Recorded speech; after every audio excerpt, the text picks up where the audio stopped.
Projektligji i arsimit të lartë për Universitetin e Mjekësisë thekson ndasitë mes drejtuesve të këtij institucioni dhe stafit të pedagogëve, të thirrur në Komisionin e Edukimit për ndryshimet e pritshme në ligj dhe funksionimin e universitetit. Rektori i Mjekësisë dhe dekanët kanë replikuar në distancë. Kreu i Universitetit të Mjekësisë Ali Refatlari dhe kryetari i Këshillit të Profesorëve Mjaltase kanë sqaruar para deputetëve se amendimet në ligj janë të përkohshme deri në miratimin e ligjit të ri të arsimit të lartë, ndërsa ngritja e departamenteve sipas tyre rikthen lirinë akademike në universitet. Heqja e departamentit në amendimin e vitit 2010 e zbeu shumë punën kërkimore shkencore, sepse shërbimet u mblodhen veç me njëri tjetrin dhe bëri një pur kërkimore shkencore shumë të vagët. Ky universitet është hapur pa plotësuar standardet akademike dhe kështu vazhdon duke krijuar probleme. Ka qenë më mirë 30 vjet përpara se sa sot, të paktën fakulteti, në sensin e organizimit që ka pasur. Nuk mund të peng Universitetin Mjekësor të Tiranës të disa njerëzve që luftojnë për interesat vogla që s'kan asnjë lidhje me atë universitet. Akuzat në distancë mes palëve kanë vijuar edhe për përdorimin e studentëve në protestë dhe keq informimin se diplomat e Universitetit të Mjekësisë janë të pavlefshme.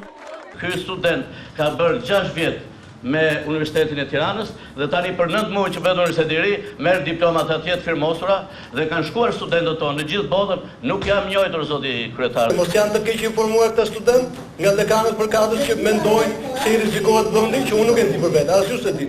Pavarësisht kërkesave të një grupi pedagogësh për rikthimin e mjekësisë në fakultet, drejtuesit e Universitetit të ri kanë sqaruar se nuk do të ketë mbyllje të tij. Universiteti i Mjekësisë do të funksionojë normalisht dhe sipas rektorit, ai ka hyrë në procesin e akreditimit, si gjithë institucionet e tjera të arsimit të lartë.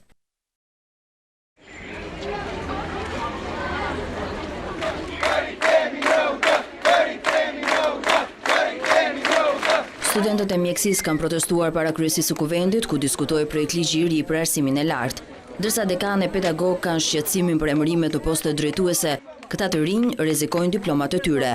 Prej muajsh, studentët protestojnë për mosnjohjen e diplomave që pas kalimit në Universitet të Mjekësisë dhe shkëputjes nga Universiteti i Tiranës. Ku janë diplomat tona?